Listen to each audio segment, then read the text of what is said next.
On a random day on April 2026, I was laying sideways on my phone, scrolling through YouTube's, watching my 12th If You're Ambitious by Lazy video, hoping that by some miracle, I would finally find the answer that would change things for me and allow me to lock in. I'd be feeling hopeless and in a state of despair because every single time that I had tried to lock in before, it just resulted in me self-sabotaging it. So I would build up my progress only to destroy it, and I'd be stuck in a position for years. From age 16 to 20, I had been living my life in these cycles of insane progress followed by insane destruction, and it always ended in a net zero for me. As a matter of fact, it actually ended in a net negative because to the extent that I would build things up, I would break them down. But not only that, essentially next time I would try to get myself to take action again, I would have this loss of self-belief, this belief that I had tried before, so it wasn't going to work out again. So what's the point of even trying? And so I tried all these different tactics. I tried the method of progressive overload. I tried doing 5 minutes of work today, 10 minutes tomorrow, 15 minutes afterwards, and building it up sadly, the 1% better every day.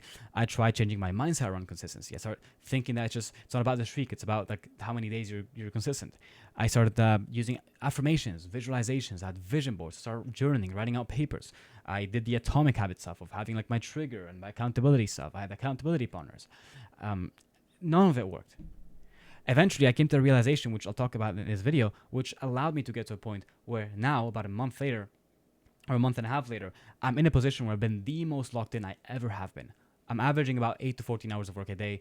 I haven't eaten, I think this entire month, actually I have been tracking, I've only eaten junk food 3 times this entire month. It's gotten to a point where my body has gotten so used to whole foods that eating some junk food genuinely just makes me purge in the toilet for hours.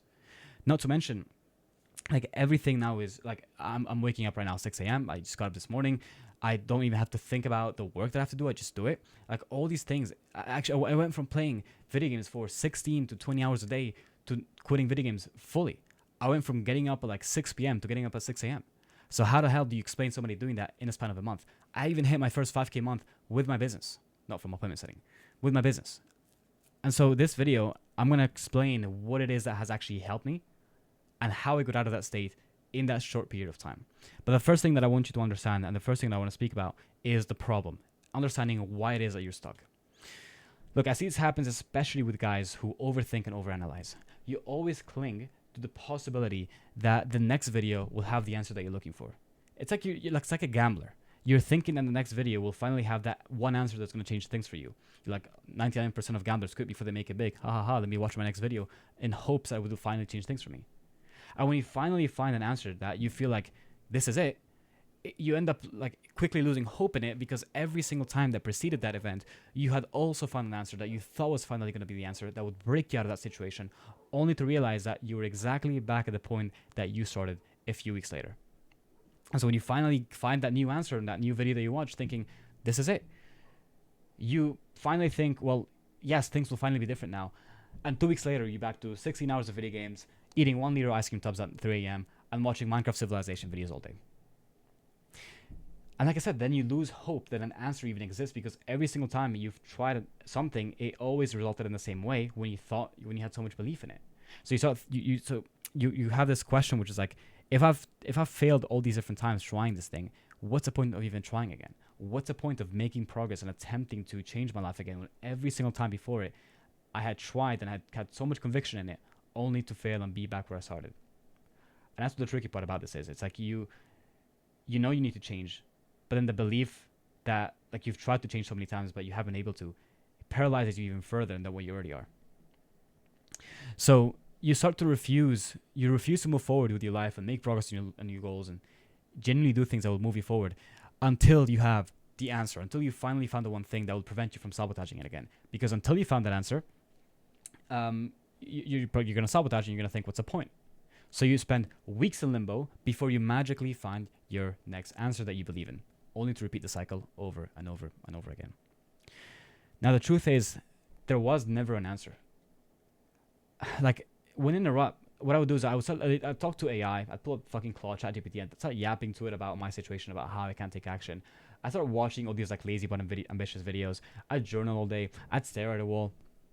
I'd question and overanalyze every single aspect of my character and try to understand why is it that I want all these things but I can't get myself to do them.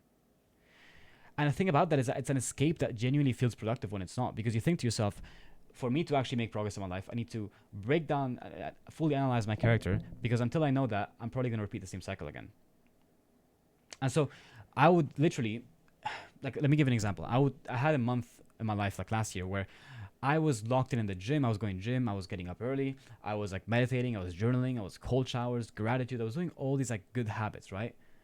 But at the end of that month, and by the way, I was doing those habits so that I could convince myself that I'm finally consistent. And once I've had the belief that I was consistent, only then would I allow myself to actually chase after things that I genuinely wanted and try to make progress again on these things. But then after a month, I realized I'm back to square zero. Nothing has changed in my life. I'm in the exact same position. Like the only thing that's changed is like, okay, nice, I'm going gym now. Maybe taking some cold showers, some gratitude journaling. But my life was exactly the same. And so I waited so long to finally fix a consistency problem, so that when I tried building the business again and I tried making progress on that, guess what? I sabotage it again a week or 2 weeks later. And so you start to believe that because you've taken action so many times and it has failed, you believe that you can somehow solve an action problem with more thinking. And I literally, like, I remember doing this. I would be on my computer researching to myself how to take action, reading Reddit posts like a fucking neurotic, autistic guy.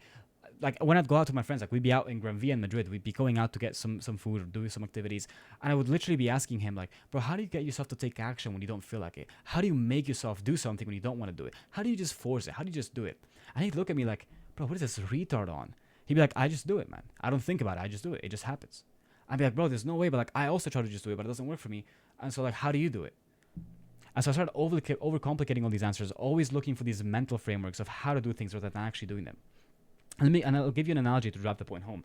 But imagine you have a car with a broken down engine, but then you're trying to get the perfect driver in the world. You're trying to train that driver, maybe get a freaking F1 driver in.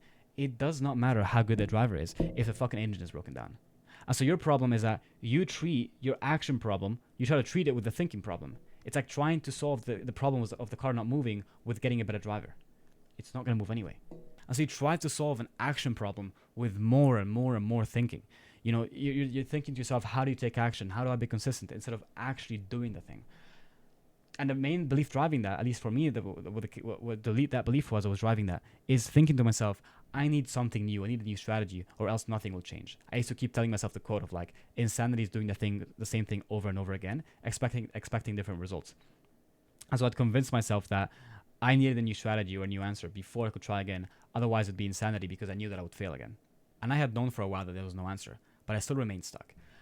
And likely was because I was not only an overthinker, but I was overstimulated as well. And that's like the worst combination you can have, because first of all, when you're overstimulated, you're too unmotivated to change anything. But then when you're an overthinker, your thinking sabotages any attempts at actually changing that. So it's like a catch-22, right? So what changed it for me? Now, the first thing is, for the love of God, stop watching these mindset tactic videos, because that's exactly where your neuroticism comes from. I didn't used to be that way, where I used to journal about every single little aspect of my character. I became that way when I started getting into like the self-improvement sort of. I'm not saying self-improvement is bad, by the way. Like, I'm just putting a word of warning out there that while all this stuff works, the way that people frame it and the way that they try to teach it to you, it's made to be in such a way where you think that you need these frameworks and strategies to actually do shit. I'd be looking at videos like, how do you wake up early in the morning when you keep snoozing your alarm? How do I make myself do something when I don't want to do it? The 5-3-2-1 method. Okay, I need to like visualize myself doing it first before I can actually do it. It's like you get in your head so much and you start thinking too much about how to actually do the thing instead of actually doing it.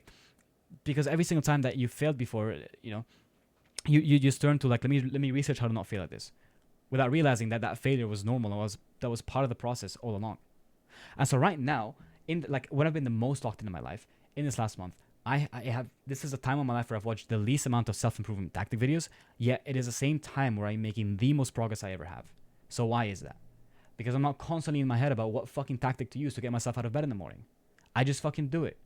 Right? And I explain how I got myself to do it in a second, but you first have to realize that chasing these strategies and these glamorous, fancy answers are not going to change the things for you. So just accept that and keep that in mind as we move forward. Because ultimately, you use your thinking as an excuse to not take action, because taking action is too painful. Like, I used to literally tell myself, I want to take action, but I can't. I want to start my business, but I feel like I'm too incapable. I want to get out of bed in the morning, but my body doesn't respond to me. I used to tell myself that shit. But what you don't realize is when you do that, you're literally giving up your responsibility and your accountability and your sense of control to this thought, and because you've convinced yourself of it, pretending like you want to but can't. You're like fucking alcohol addict who's like, I really want to quit drinking. Like, I really want to stop drinking. I hate drinking. And it's like, bro, babe, I've got a vodka bottle next to me. I really didn't want to buy it, but I ended up buying it. It's like you're literally shifting your control to something outside of you that made you do the thing without you wanting to do it. And until you stop doing that, you will not be able to get out of this, because you will always use your excuse of inaction. You'll always think of an excuse for your inaction that sounds glamorous. Like, I want to do it, but I can't do it for XYZ reason. And you'll believe it and you will stay stuck. So that's step number one. Just stop giving into that mindset. The second thing that changed it for me was realizing that you cannot do something by thinking your way into it. Now, let me give you an analogy. Imagine I'm trying to pick up this pen. As I'm picking up this pen, do I think of every little neuron that has to get fired for my arm to be lifted and for me to pick up this pen? I don't. And the same way that's the case, like when you're opening up a browser or website on your computer, you don't have to know how to, the computer is like, sorry, you don't have to know how to read or write all the code that is necessary for you to be able to open a website. The computer does it in the background. And so, like, it just happens, it just does. And the same thing happens with us humans. We have our conscious mind, we have our thinking brain, and we have our subconscious mind. And the goal of the thinking brain is the same way that an operator works on a computer and clicks on a certain tab or a certain window to open it, but like the operator themselves doesn't think of how to open a tab. They just click open tab and it opens.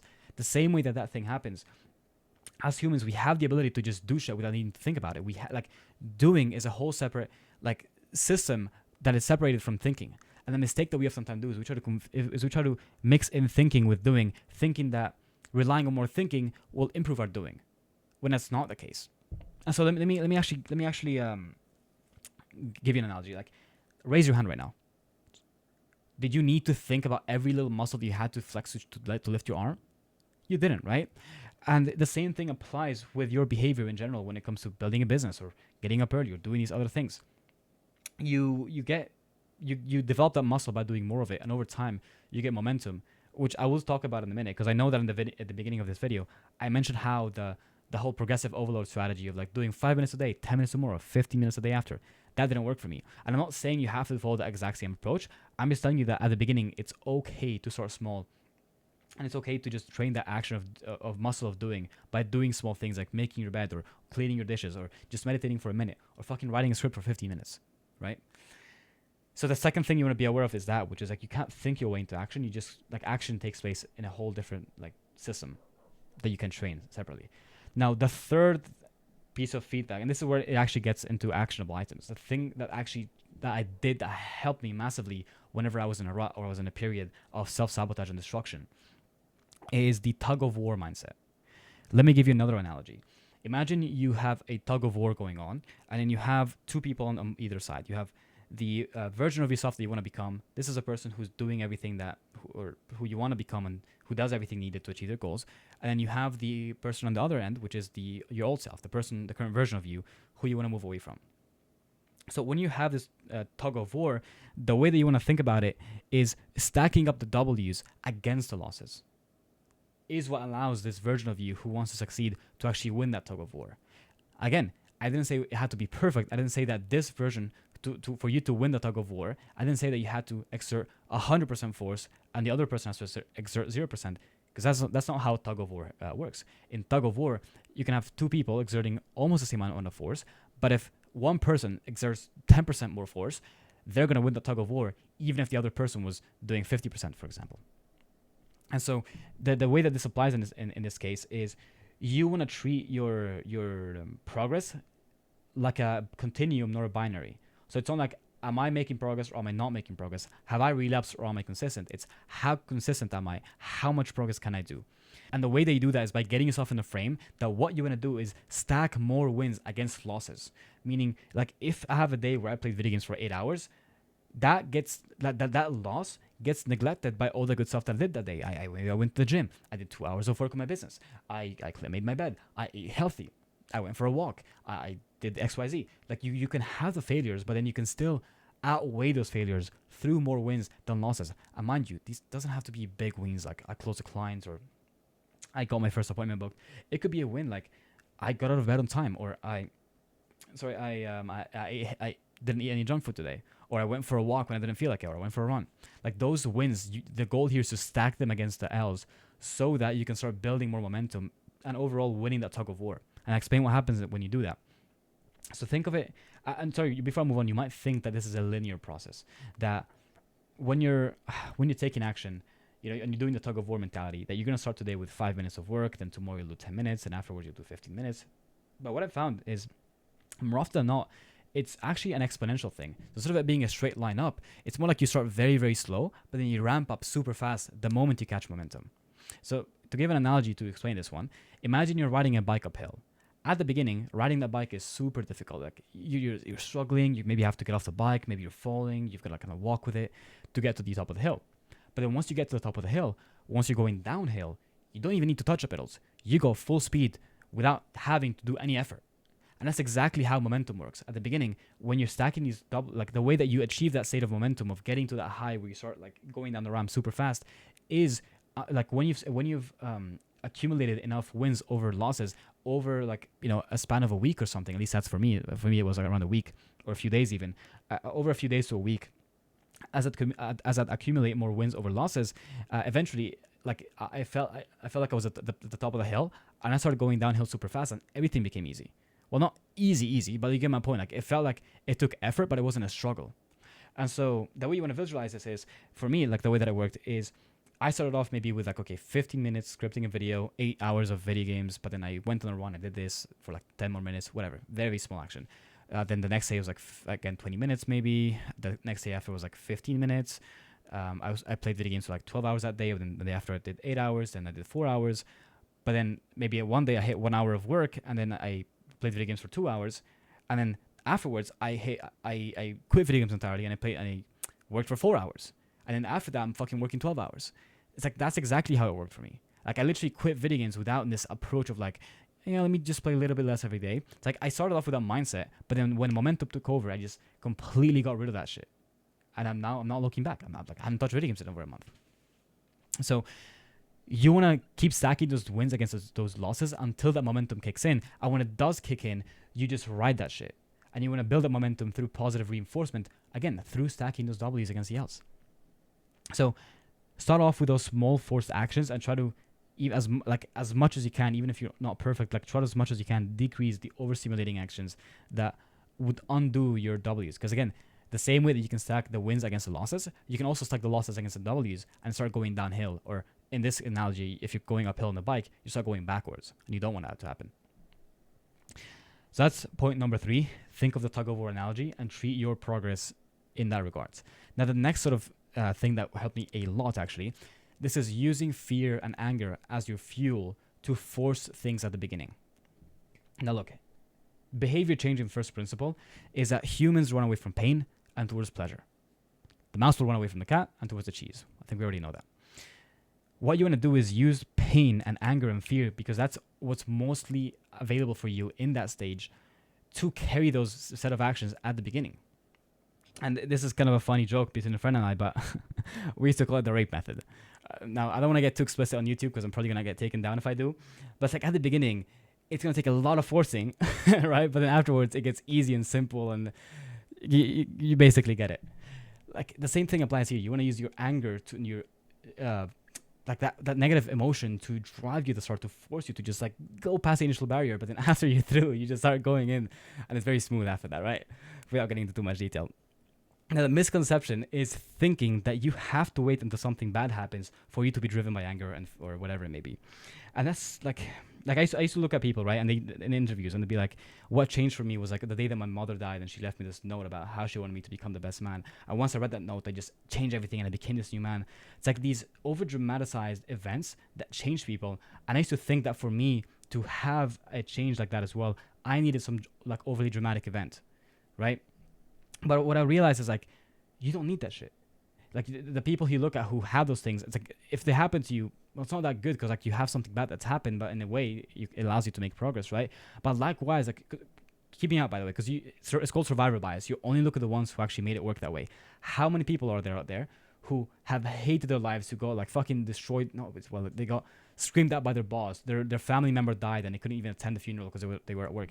How many people have had those negative experiences but never made it? So is it fair to say that having an external negative event happen to you is a cause of being able to make a sudden shift in your behavior? No, right? And that's the same thing that happened with me. The truth is, you've likely had so many of these like dark events or these feelings of anger and um, negative things that happen in your life that you just decided to suppress and not look at them. And then when you do look at them, when you do bring them up, those can be such a powerful source of strength and courage and like drive when you actually decide to look at them and stop feigning ignorance. And so how do you actually find these events that can fuel you? Now, the first thing I want to do is ask myself questions. Asking questions like why? Why do I even want to change? Why? What makes me dissatisfied? Or in this case, what makes you dissatisfied with your life now? What happens if you say exactly the same 6 months from now and nothing changes? And look, it's fine if you're not going to go homeless. Like, you don't have to say like, oh, if nothing changes, I'm going to go homeless. Like, just be realistic with it. Because the other aspect of it is nothing bad, like very, very bad happens, but you're missing out on some form of opportunity. So there's something called opportunity cost, and you want to look at that. If nothing changes in 6 months, what am I going to be missing out on? For me, that's the Japan trip in October, and hell no, I'm not missing out on that. So that's my form of opportunity cost. Now, what enrages you about your current life? What infuriates you? Why? Why do you never want to let that happen again? Once you kind of go back to an event that you can find, like, use those questions to dive deeper into your answer. Like, don't just get a surface level answer like, what dissatisfies me? I'm broke, and then you just stay at that. No, like, ask yourself, okay, why am I dissatisfied about being broke? What about that infuriates me? Why do I never want to let that event happen again? Like, use those answers, and there's no like specific process or SOP on how to do this. Just vibes it. Like, just write it down yourself, and you figure out when you found the right answer. When you find something that when you read it, it genuinely just like fucking makes you boil blood, and you feel this like sense of like burning up within, the sense of urgency burning up, right? That's how you know when you've actually done it right. So the way that you want to do this is write down the questions, because if you just think about it one time and you forget about it, you're missing the whole point. Write them down, have them somewhere where you can always read them when you need them. Something like you have to do this every day. Just whenever I need that boost of like urgency and courage, I just read through these things to remind myself of why I'm doing it in the first place. But the second thing that also helped me a lot is, this is going to sound a bit autistic, but go walking around or go somewhere where nobody's going to hear you necessarily. Get your phone out and record a voice message on WhatsApp or whatever you use to yourself, so to your own number, not to somebody else. And record a voice note speaking and asking yourself all these questions and speaking about all the things that you're dissatisfied with and why you want to change and all the reasons that make you hate the current way things are right now. And like, record a voice message and genuinely speak that shit out loud. I'd be like, I actually did it myself like about a month ago. I did this myself, and it worked so well for me. I was walking out in the park. I was alone. It was like 3 a.m. at night. I was very fucking pissed off. And I was like, bro, I fucking hate this shit because this and that reason. Fuck that person. I'm going to do this and that. You get my point. Like, there's no need to carry out those actions necessarily, but just, you can always have that thing that, because I realize whenever you're speaking out the anger, it has so much more power than just like thinking it, just as a side note. And some people might think like, oh, why would you do that? Like, you should never use anger. Like, be loving, tap into your love. And look, you can do that stuff when you're like out of that rut that you're in. But to get yourself out of that initial fucking slump that you're at, may as well just fucking try anything that works. And for me, that is what worked. So do what you will with that. So use that pain and that anger as fuel at the start, especially to reduce the overstimulation as much as possible. Because back to the tug of war, if you're undoing your W's or your wins with losses, there's no point in it. You want to make sure that you're always stacking up more wins than losses, and then you can use your anger to like force the initial period. Now, the fifth and final piece of information that has actually helped me through this, and I'm gonna start it off with a quote: "Under peaceful conditions, the warlike man attacks himself." Now, what you probably do is you put your entire life on hold until you fix the laziness problem, because you fear self-sabotaging again. You're like, fuck, I tried self-sabotage so many times in the past. Something has to change before I do this, right? So you put your whole life on hold until you figure out what is going to be different this time. But when your mind has nothing to focus on but the inner work, it'll become super neurotic, and you'll turn into the type of guy who Googles how to take action. And so you want to have some form of focus or external thing that, it's like you want to have a war that you can fight, a goal that drives you, a mission, a North Star. And look, I know so many people now are going to dip from the video because it sounds very familiar to the advice that they've heard, which is like, set goals. But 99% of people set goals wrong, and they do this whole thing wrong. There's so much I can say on goal setting, and I'm probably going to have a separate video on it. But I'm going to give you a summary of it now that you can apply. So how do you actually do this? The first question you want to ask yourself is, what is something that would genuinely excite me that I believe I can achieve over the next 3 to 6 months if I locked in. For me, that thing was the Japan trip. Like, look, bro, when I think about going to Japan in October, watching the fireworks show, like that hasn't taken place in like in 11 years, going to karaoke with like the Japanese locals, that shit gets me excited. And I don't give a fuck if people might be like, oh, look at this wee bro, this Japan obsessed guy. Bro, like just find what excites you, even if it's not something that other people would think is good enough. Or even if other people think it's gay or whatever. Because like the same people that would judge you for having a goal that you truly care about that excites you are the fucking same people who are just stuck in a 9 to 5s working for daddy and slaving away, working all their lives for a boss only to say pay their bills and say the same. So just choose something that genuinely excites you and that is close to your heart. And here's the other thing as well. The second aspect of it is when you're choosing a goal, don't choose something that is too far out. If you're thinking that your goal is to be a millionaire in 5 years or to go to Japan in 5 years, I mean, it's a good logistical goal, but it's not going to drive you. It's not going to motivate you. What I found out for me what motivated me the most is having a goal that is specifically within like 3, 4, 5 months that I know with 100% certainty that I can achieve. Which is a third point about this, which is that if you don't believe that the goal is achievable, there is no point. If I tell myself I'm going to make $1 million in the next 3 months, when like maybe let's say in another example, if somebody's never made a dime in their life from making money online, them saying they want to make $1 million in 3 months online, it's such an unrealistic goal. They're not going to believe it. They're not going to be driven. So choose a goal that is realistic for you if you locked in, and that could be a 3K month. It could be 4K month. You know, I'll leave it at that for now. I don't want to yap too long. But the second question that you want to ask yourself is, what's a realistic number that you genuinely need to make it a reality?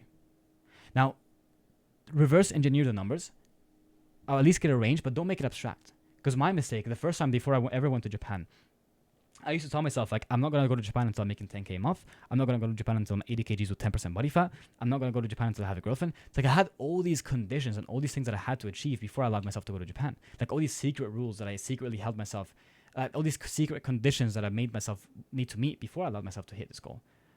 But that's so gay. Because you know what ended up happening in the end? Like the whole Japan trip costed like what? 2K, 2.5K USD? I could have literally set a goal. If I make 3K, I'll be able to go to Japan. And that would have driven me so much. But I was like, no, I'm not going to do it until I hit 10K. Like imagine how much more demoralizing that is compared to like, damn, I can actually hit this with 2.5K. Like maybe plane flights are like 1,000. I can spend 1,000 there like in hotels, maybe spend 500 in free spend.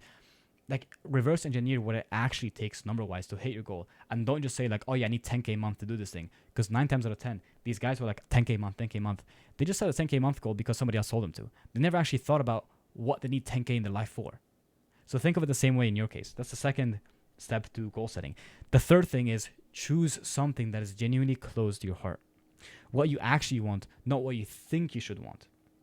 And it kind of goes back to the exercise of picking out what you're dissatisfied with in your life. You might realize that, hey, there's actually nothing I'm dissatisfied with. I'm perfectly happy with the things I'm at. I just think that I should be different because Andrew Tate said so.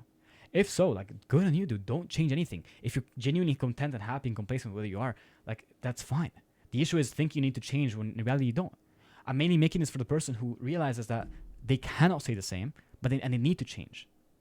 So the thing about this is pick a goal that, again, you truly want that is close to your heart and ignore all other judgment and prejudice. Like the first goals that, actually my first goal that got me to hit my first 4K month in appointment setting was literally buying myself like an ultra powerful gaming computer because I always used to be like a gaming stan and I always wanted to have my own gaming setup.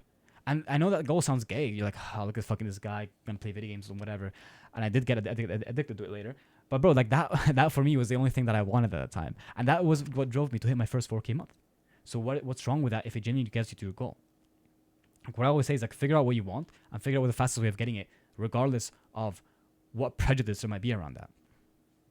And last but not least, ask the fourth and final question, which is, what's the quickest way for me to achieve that? Could be appointment setting, could be sales, it could be starting your own business, it could be cleaning windows, it could be getting a job. I don't know. Just figure out what it is for you. And that might take some research. You might have to do some time, like whatever. But once you find that thing, you can make a plan based off of that and just go in on it. Lastly, to end off this fifth point on goal setting, the best cure to overthinking is a mission that is meaningful enough that leaves no space for over introspection. That's been my finding, at least. What's worked for me. So I hope this video is valuable. Again, I wish I had this video when I was in those ruts and I was stuck in that same stage. So if you're in a tough position right now and you feel like nothing's going to change and everything feels hopeless, I felt the same thing a month and a half ago. And yeah, here I am. So why can't it be you?